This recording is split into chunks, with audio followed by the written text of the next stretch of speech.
Read by Yoganandh. The Scar by Ramus, M.D. Chapter 1. Thanks for the lift, Edwards. Come in for a minute, won't you? No. I was up nearly all last night and must get some sleep. To be sure. But you have time for a nip before you go. Well, since you put it that way, and in these arid times, good. Come along. Dr. Herbert Carlson opened the door of his office on the first floor with his latchkey, snapped on the lights, and entered with his colleague, Dr. Clark Edwards. Carlson hung up his overcoat and hat, and Edwards threw his own over a chair, and then Carlson produced from an inner room a bottle, 2 glasses, and a siphon of carbonic. Like the good old days, smiled Edwards, sipping his glass. How do you get it? A voluntary donation from a grateful patient. A second steward on board the... But that would be telling. Edwards took another sip. I wish I had 1 or 2 patients like that. You're not likely to get them as long as you stick to your specialty. I suppose not. Hello!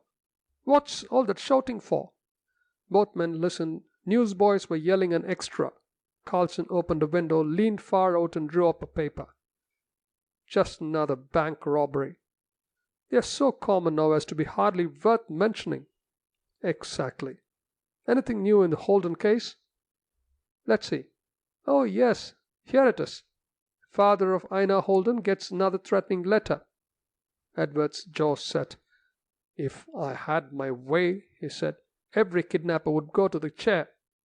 I'll go you one better. If I had my way, they'd get the Georgia treatment. What's that? Lynching. Edwards was silent. The trouble is, Carlson went on, that we have too much legal red tape, too much politics, too many lawyers, and too little real law. I suppose so, said Edwards. When we haven't children of our own, it takes some special circumstance to bring home to us the meaning of a damnable crime like kidnapping. This Holden case brings it home to me. Indeed? Very much so.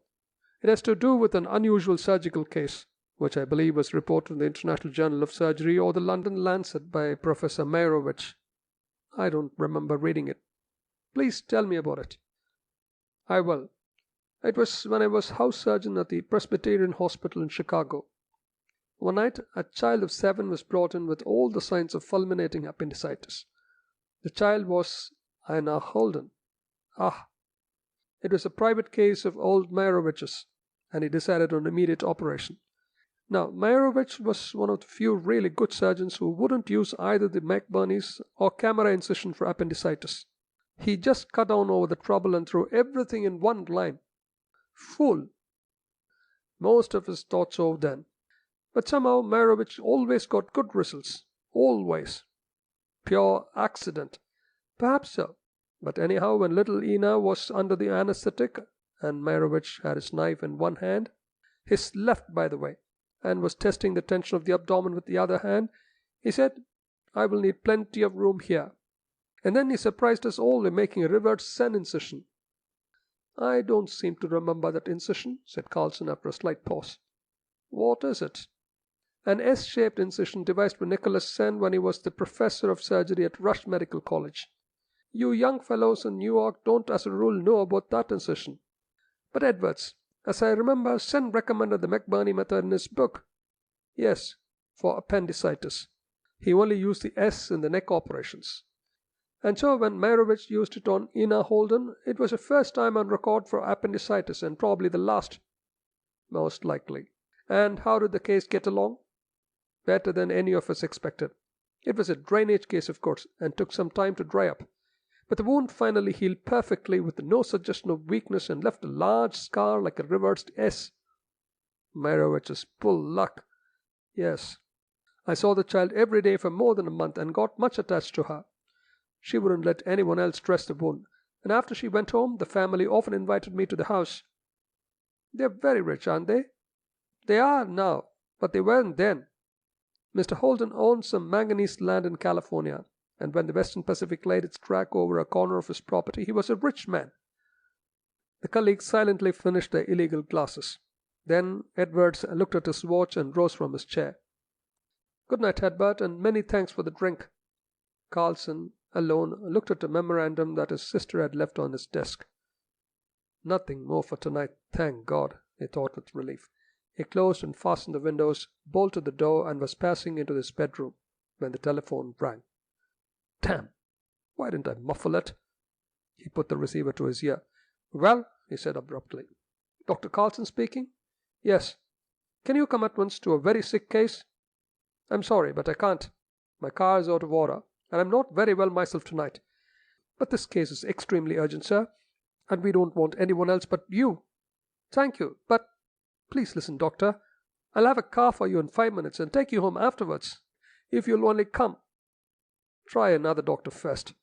"We have tried, but can't find one of the only two we have confidence in. Money is no object. Please do reconsider, doctor." "Who recommended me to you?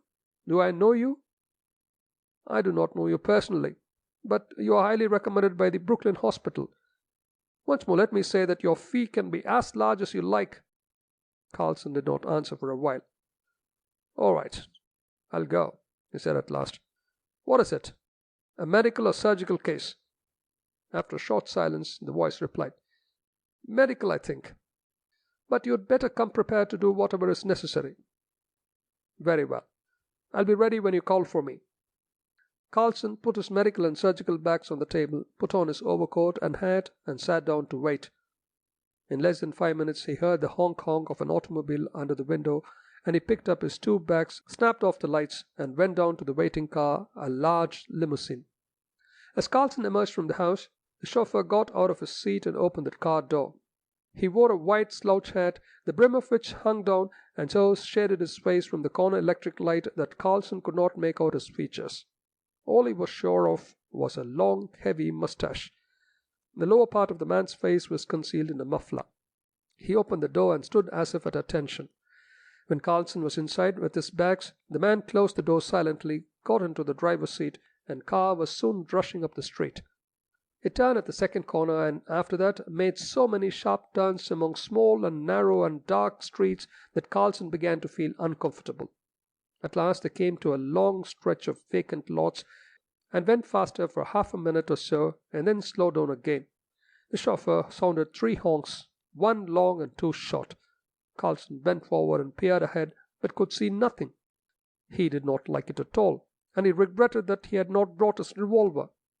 He was wondering what he had got into, when suddenly the car slowed down with a loud grinding of the brakes and stopped with a jerk that threw Carlson violently forward.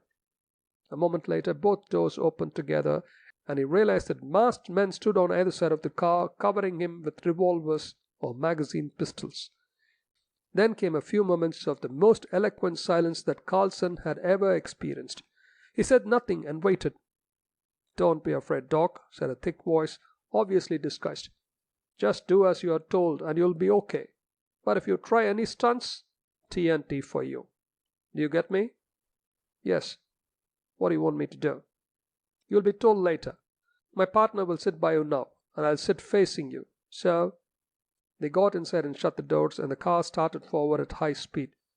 "Sorry, Doc, but we'll have to blindfold you," said the masked man. And then a heavy muffler was wound about his face. Chapter 2. As the car rushed on, Carlson sat still with his captors in a kind of stupefied silence. Only that morning he had been wishing that his life was more eventful, less commonplace. Well, here was adventure with a vengeance. He was only 27, and he had been 2 years in the city.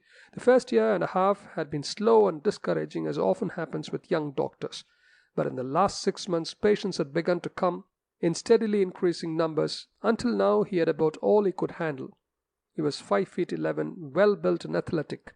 He had clear hazel eyes with a very direct look, and thick and wavy brown hair which was much admired by his women patients. All this, with good and strong features and a pleasant expression, made an ensemble which expressed health, confidence, and efficiency. And now what was he in for? It was hardly reassuring, especially when blindfolded, to know that at least one gun was probably pointed at him all the time, and that any involuntary move of his might bring a bullet into his brain.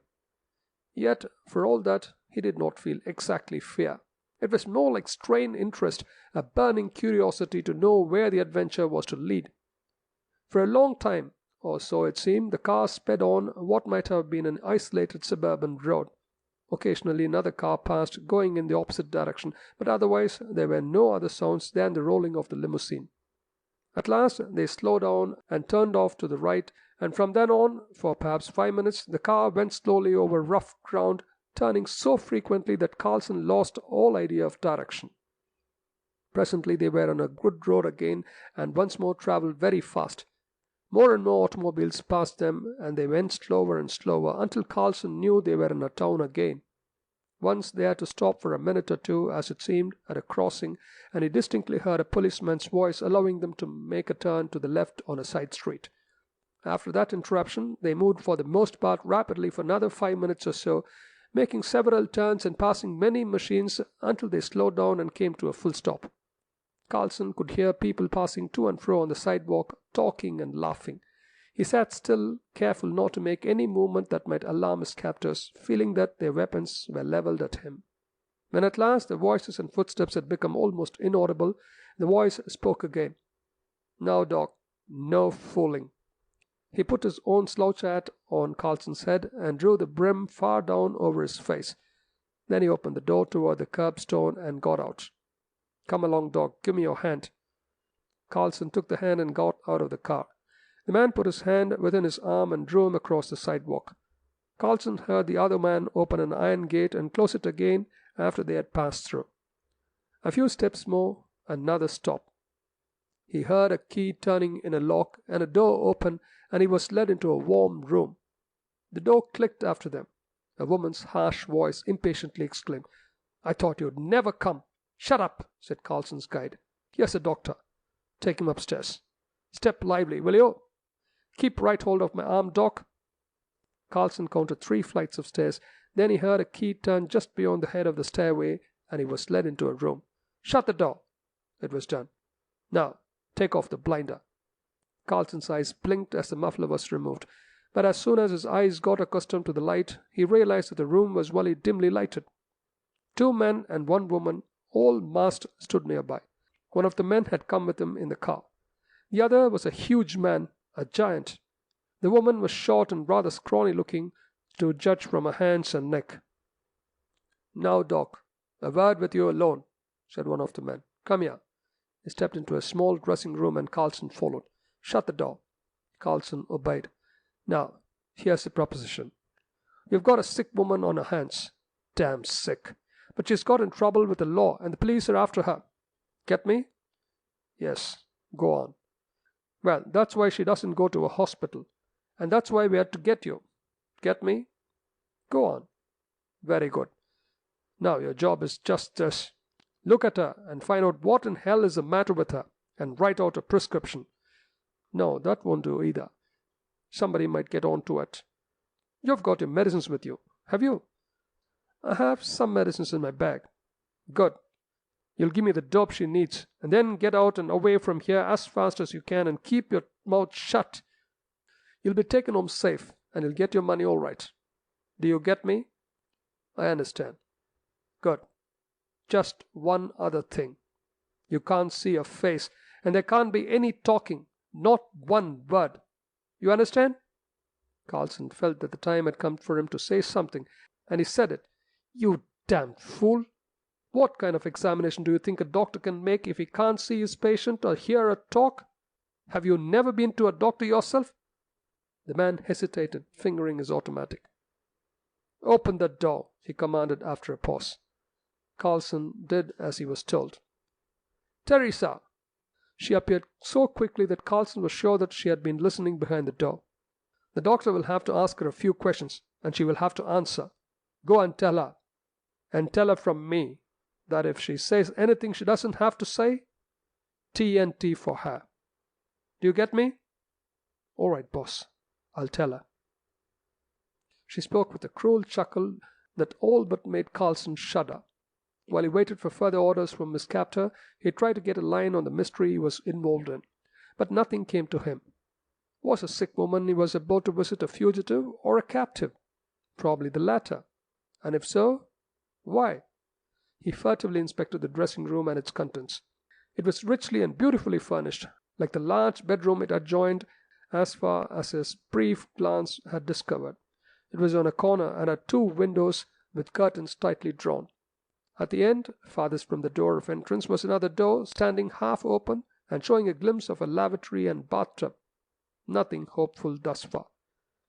Then he noticed a small black box on the wall nearest the corner with a green cord leading from it and disappearing behind a screen. Not until his anxious glance had shifted elsewhere did Carlson realize the possible significance of that green cord. Surely, what else could it mean but a telephone behind that screen? A telephone! The masked woman suddenly appeared at the door. "She's ready for the doctor," she snapped out viciously.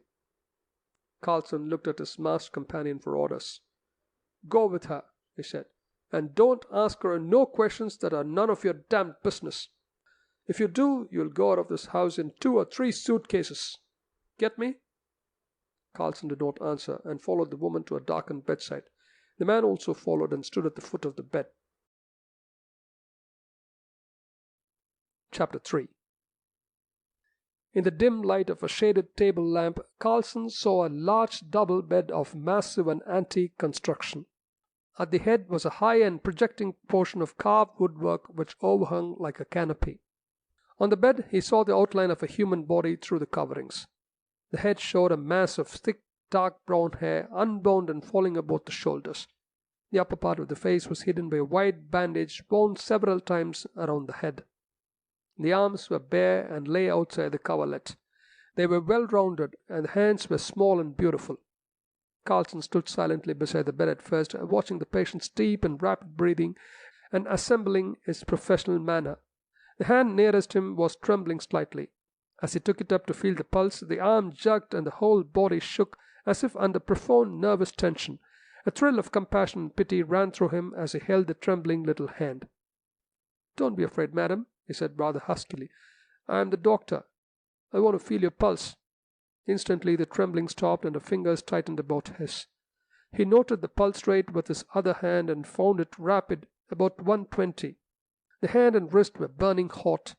He let go of the hand and took a thermometer from his vest pocket. After shaking it down several times, he placed it in her mouth and closed her lips with his fingers, saying, "Hold it that way for 5 minutes, please." Again he took her hand, pretending to count the pulse beats by his wristwatch, but in reality thinking as hard as he could. The thermometer was actually a 1-minute thermometer, but he wished to gain as much time as possible. When at last he took it from her mouth and held it to the light, it registered 105. Involuntarily he whistled. Here was a very sick woman indeed. "How long have you been sick?" 3 days. The voice was soft but deep and sweet. "Is your throat sore?" "No." "Do you cough?" "No." "Have you pain anywhere?" "I hardly know. I feel sick all over." Carlson thought for a minute. 3 days sick, and now a temperature of 105. About time for a skin eruption to begin to show, if it was one of those diseases. He turned to the masked virago who stood beside him. "I must have more light," he said abruptly. The woman hesitated and looked toward the man. "What about it?" she jerked out. "What's the matter with this light?" the man snapped angrily. "Just that it isn't enough for me, that's all. She may have typhus or smallpox." "Hell!" The man jumped backwards so quickly that he upset a small table and chair. "Damn her!" screamed the woman, retreating to the wall. Carlson, being a doctor and often in contact with contagious and loathsome diseases, had not counted on the terrifying effect of the word smallpox on the criminals he was for the moment associated with. But he instantly realized the advantage it gave him and decided to capitalize it to the limit in the mysterious woman's interest. After a short but tense silence, he said impressively, "Yes, it may be smallpox, but I cannot say for certain in this light." The masked man waited a few uneasy seconds, then went to the chandelier and raised a hand to the light key. "Teresa, see that the bandage is tight over her face before I turn on more light." His voice was surly. "I won't touch her again if she has smallpox." Teresa's strident voice shook. "Yes, you will, or I'll brain you." He took a step toward her. The woman muttered but obeyed, though her hands shook as she fumbled with the bandage. Crossing herself, she said with shaking voice, "All safe," and stepped back again to the wall. The light was turned on, and Carlson bent down to look more closely at his mysterious patient. A deep, feverish flush was over the arms, neck, and the strip of forehead above the bandage. But Carlson's trained fingers could not feel even a suggestion of the shorty feeling that goes with the first rash of smallpox. "What do you make of it, Doc?" asked the man impatiently. "Highly suspicious, but I cannot tell certainly until I have finished my examination." "Madam, may I listen to your lungs and heart with my stethoscope?" "Yes," she faintly murmured. Carlson looked round at the man. "I am not in the habit of examining women in the presence of strange men," he said sharply. The man mumbled a curse and turned his back. Carlson then looked at the masked woman. "Turn down the bedclothes and open her nightgown. Do it yourself. I won't touch her again." Carlson took his stethoscope from his pocket and bared the patient's chest. The nightgown was coarse and cheap, but the form within it was rounded and beautiful. The sleeves of the garment had apparently been roughly hacked off with scissors. Carlson's examination of lungs and heart found absolutely nothing to account for the very high fever. Then he thought of appendicitis or peritonitis. "Now, please let me examine the abdomen for a moment." She lay still while he delicately arranged the clothing. The light from the chandelier showed obliquely so that the lower part of the abdomen was in the shadow cast by the rolled-down bedclothes. Carlson felt and carefully sounded, but she gave no sign of pain or involuntary resistance. As his sensitive fingers passed over the place under which the appendix was located, he felt something that broke the smoothness of the perfect skin. It was a surgical scar. That fact alone should almost certainly rule out a present attack of appendicitis. "So you have had appendicitis?" "Yes." "It must have been a bad case, to judge from the size of the scar." She did not answer, and he drew the covering a little lower and brought the scar out of the shadow into full view. Then he started, and involuntarily a gasp escaped him. The large surgical scar was in the form of a perfect reversed letter S. Chapter 4. So much had happened to Carlson that night that his mental receiving instrument was somewhat dulled and did not immediately register the momentous significance of what his eyes now saw. That curious scar, that reversed S, symbol of the great sin.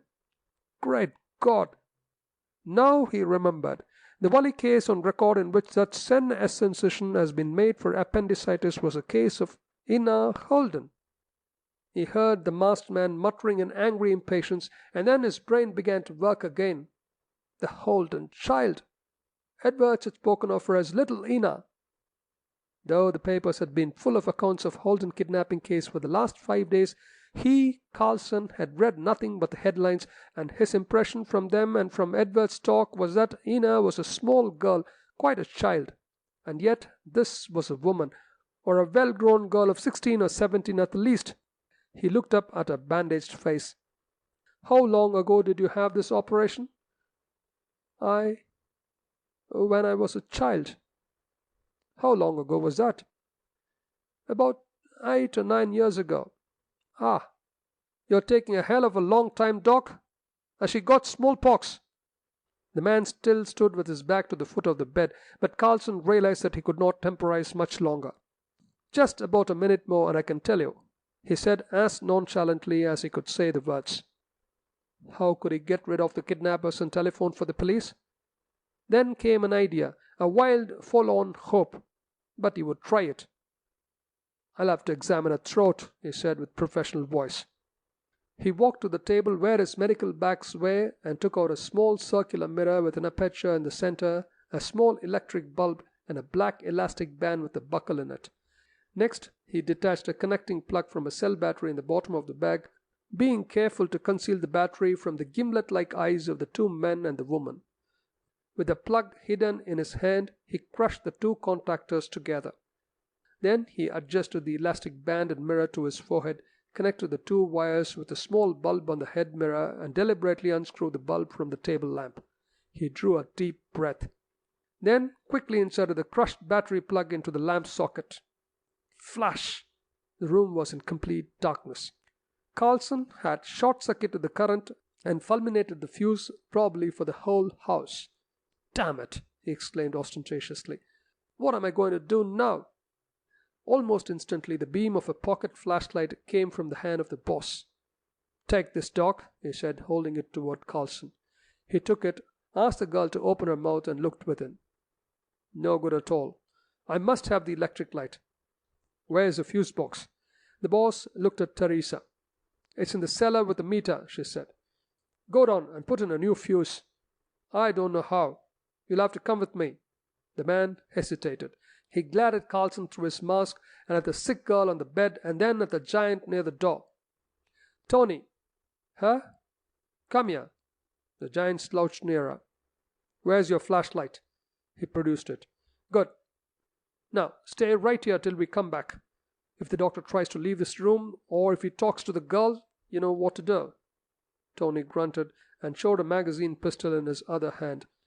The other man and Teresa left the room. The man slammed the door and locked it on the outside. Carlson felt almost overcome by a feeling of powerlessness and despair. He and the girl were alone with the giant Tony, who sat stolidly by a table in the center of the room, flashlight in one hand, the automatic pistol in the other. His narrow, pig-like eyes gleamed through the mask and seemed never to relax their sinister gaze. Carlson's plan was completely frustrated by the baleful presence of this Frankenstein monster. Suddenly he heard the blindfolded girl give a sob, and he saw her shoulders trembling. At the sound of that despairing sob, a new impulse to action surged through him. Her only hope lay in him. He would not fail her. He would save her or die in the trying. He took her nearest and burning hand in both of his. There. Everything will be all right. As her fingers gripped his convulsively, a horrible snarling sound, as from an angry hippopotamus, came from Tony. Carlson disengaged the girl's hand and faced the giant. Tony, he said commandingly. Huh? Help me to fix up this headlight of mine. Bend those points out straight so. Carlson had seen some remarkable demonstrations in hypnotism in Zurich, and he had been told by Professor Jung that he had exceptional personal power in that line if he chose to develop it. He remembered that advice now, and he was trying it on Tony. The giant hesitated, but at last obeyed the imperative and hypnotic voice of the young doctor. He laid the pistol and flashlight on the table, but just within reach of his hand, and then held out one hand for the electric plug. There. Twist them out again, right there, said Carlson in a slow, monotonous voice. As he spoke, his other hand closed over a heavy glass paperweight that lay at the farther end of the table. Tony put the plug on the table and bent his face over it. Carlson felt that he could soon have Tony completely under his own hypnotic power, but time was too precious to wait for that. The boss might return any minute. There was only one thing to do, and Carlson did it. He raised the paperweight slowly and just beyond Tony's field of vision, and then he brought it down on the giant's head with all the force he could put into the blow. Tony dropped the electric plug and swayed to one side. Wally slightly stunned by a blow that would have fractured the skull of another man. But before he could recover, Carlson dealt him a second and then a third blow, the last one on the angle of the jaw. Tony crumpled up and fell face downward across the table. But Carlson, to make sure, gave him a final and terrible blow which seemed to give back a crushing sound. Chapter 5. He rushed to the door and bolted it, then back to the bedside. Are you Ina Holden? Yes. Then get out of the bed instantly. I'm going to save you. As she started up, he seized her in his arms, lifted her out bodily, and plumped her into the nearest upholstered chair. Take off that bandage as quickly as you can. He flew back to the huge bed and began dragging it toward the door. It was heavy as a safe and incredibly hard to move. Suddenly it became easier, and to his amazement he saw that the girl was helping him. When they had placed it so that the head completely blocked the door, Carlson ran to Tony. Help me drag this carcass against the foot of the bed.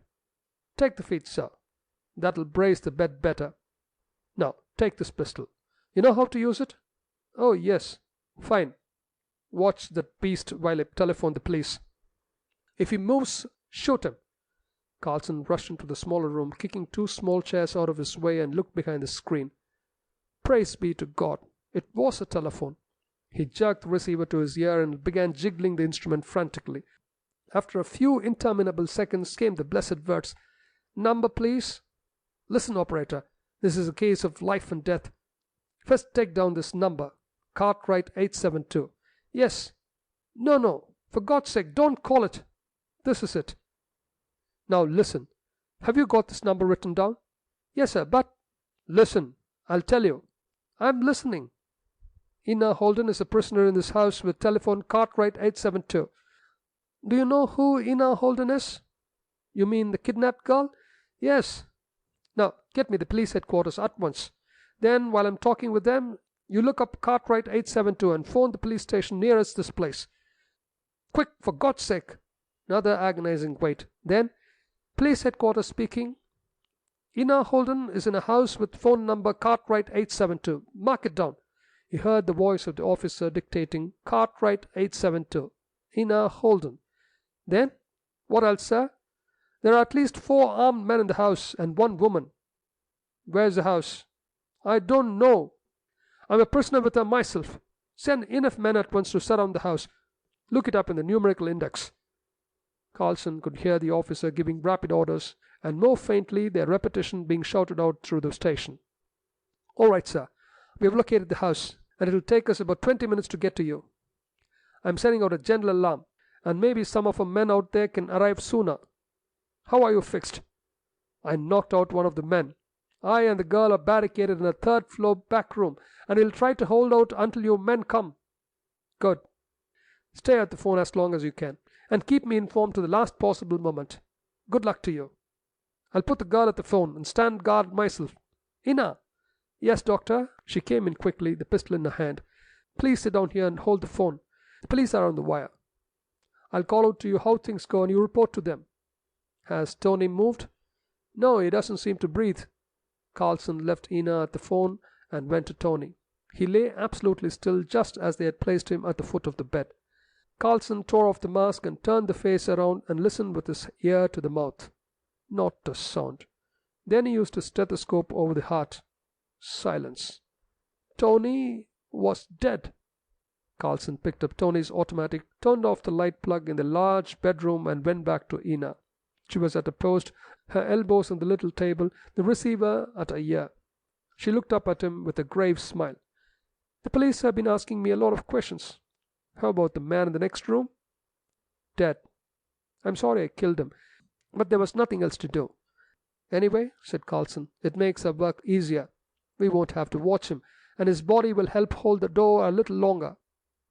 He looked quickly around the room. "And now for a plan of defense until the police come. The barricade in the bedroom may hold till then. But if it doesn't, then we have to barricade ourselves again in here. We ought to be able to hold out easily." And then Carlson began dragging furniture from the bedroom into the dressing room until the latter was nearly full. "I guess that'll be enough," he said. "They're taking a long time fixing that fuse, but they can't be too long for us."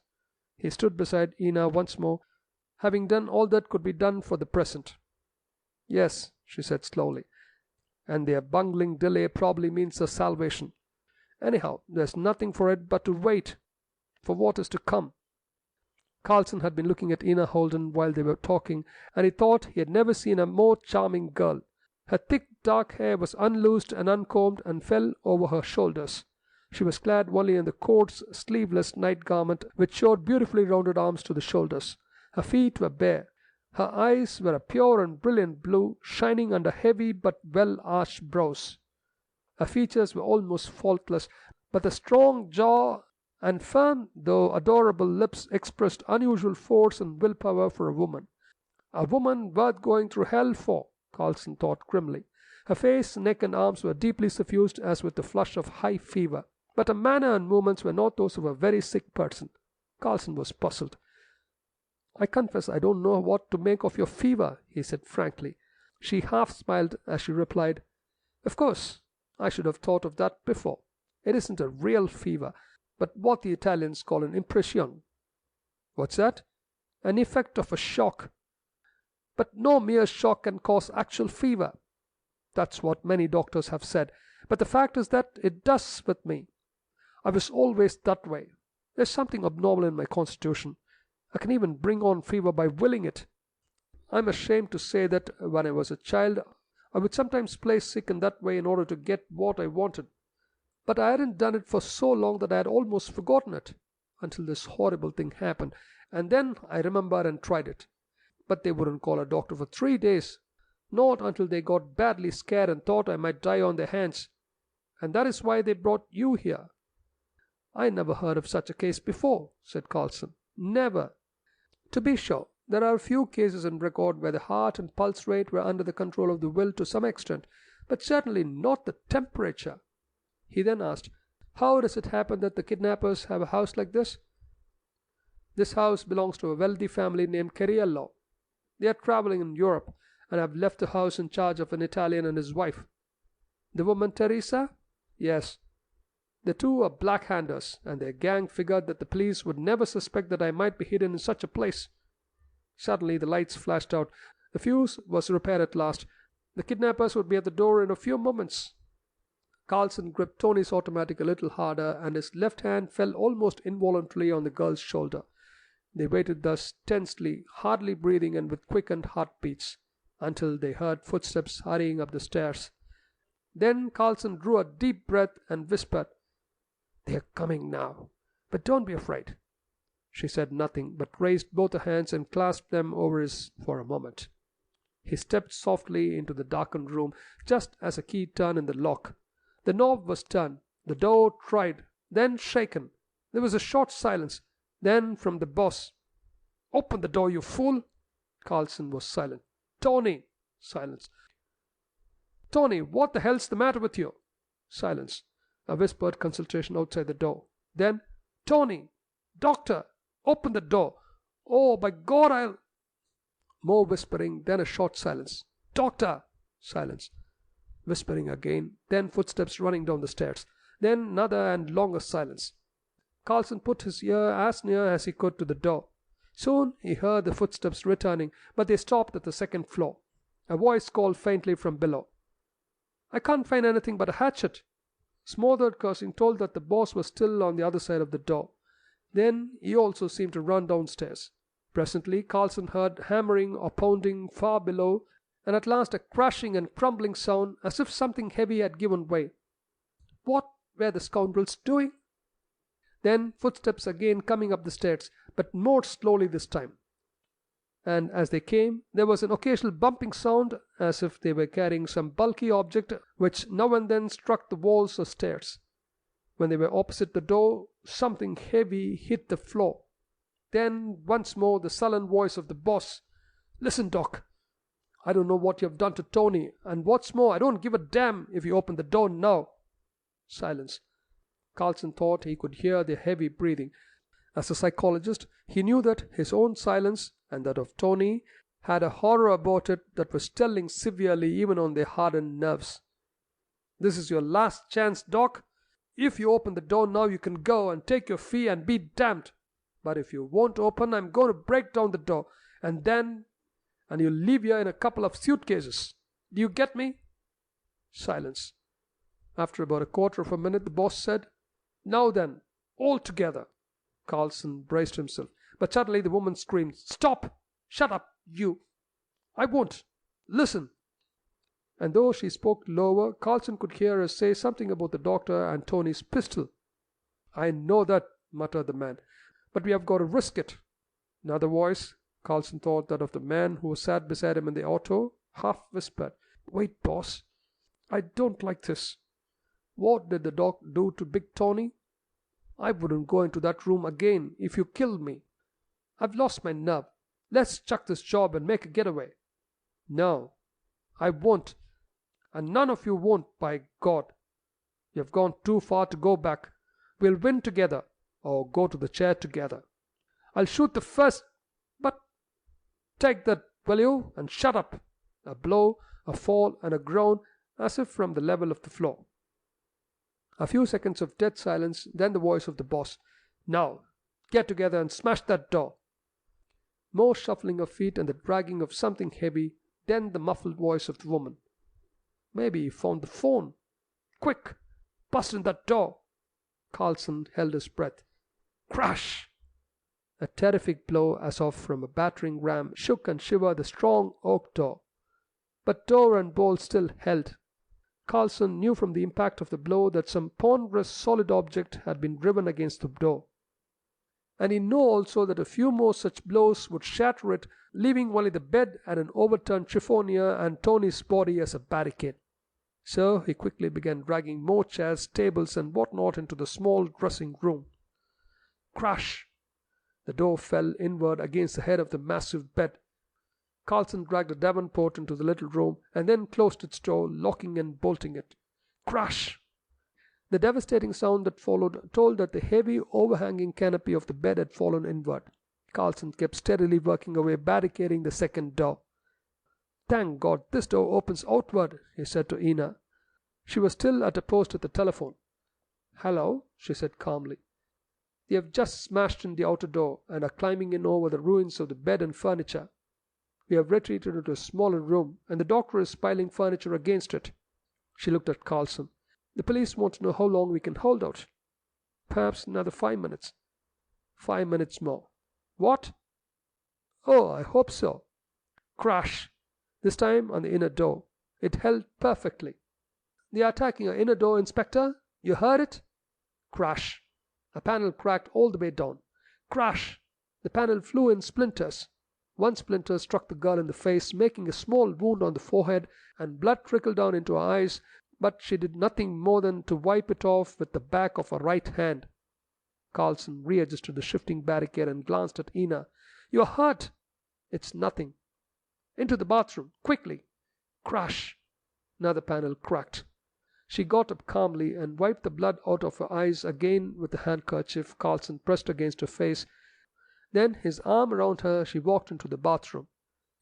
Carlson forced Ina into a chair and knelt beside her, indifferent to everything now but the bleeding cut on her face. "Let me look at it." "It's nothing at all, I'll tell you." "Go back and attend to the door. We must barricade ourselves in here another minute." Crash! The center of the door fell inward against the barricade. As Carlson ran to pick up a heavy chair for the bathroom defense, a hand and pistol came through the breach in the door and a shot rang out. He felt a stinging pain in his side, but kept on with his work. Before he realized it, Ina was in the room again, dragging another chair into the bathroom. The barricade crumbled still more. Another shot was aimed at Carlson, but did not hit him. Ina deliberately crossed the little room to the telephone and turned off the light. "They won't shoot me, not yet anyway," she said. The barricade fell to pieces. There was not a moment to lose. Carlson and Ina rushed into the bathroom and locked and bolted the door and began stacking the chairs and tables and one small chiffonier against the door. Carlson felt blood soaking his clothing. He and Ina crouched together in one corner. He held Tony's pistol in his right hand and both of Ina's hands in his left. "Listen, Ina. When they force this door, I will try to pick them off one by one. If I fall, be ready to snatch the pistol. Shoot carefully. Don't waste a shot. The police should be here any moment." Crash!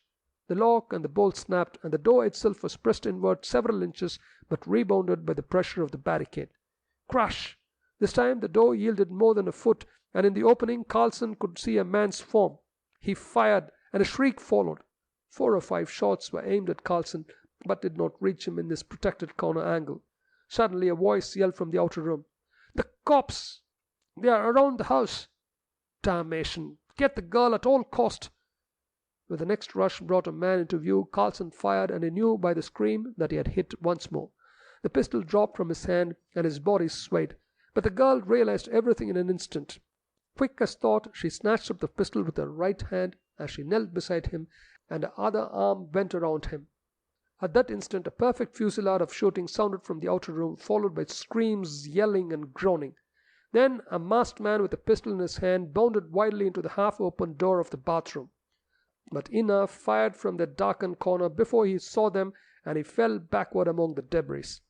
Carlson felt everything growing dark. "Ina?" "Yes, dear. We won the fight." His head sank against her breast just as 2 policemen appeared in the doorway. She dropped the pistol and put both arms about him. Chapter 6. "Miss Holden?" asked one of the officers, turning his bull's-eye lantern on them. She did not answer, but looked long and tensely at Carlson's white, unconscious face. Then she pressed a kiss on his forehead. "He saved me," she said, looking up at the officers. "I owe everything to him. Please send for a surgeon and have him taken to my house immediately." "The police surgeon will be here in a moment, Miss Holden. Let us take him into another room." As they took him from her arms, they saw that her garment was soaked with his blood. "Who is he?" asked the lieutenant. "I don't know. He was brought here by the kidnappers when I seemed to be very sick. We had no time for anything but defense." The lieutenant took off his overcoat and placed it over Ina's shoulder, and then they both followed the two officers who carried the unconscious Carlson out through the wreck of the dressing room and larger bedroom. And what a scene of ruin and blood! They had to pick their way through masses of broken furniture. One masked dead man lay just outside the bathroom, the man Ina had shot. Another man, his mask torn off, sat propped up against an overturned chiffonier on the floor of the large bedroom. He was groaning and trying to wring his manacled hands as two officers knelt beside him and searched his pockets. The mammoth carcass of Tony lay where Carlson and Ina had first dragged it, but it was now half covered by the mattress and debris of the bed.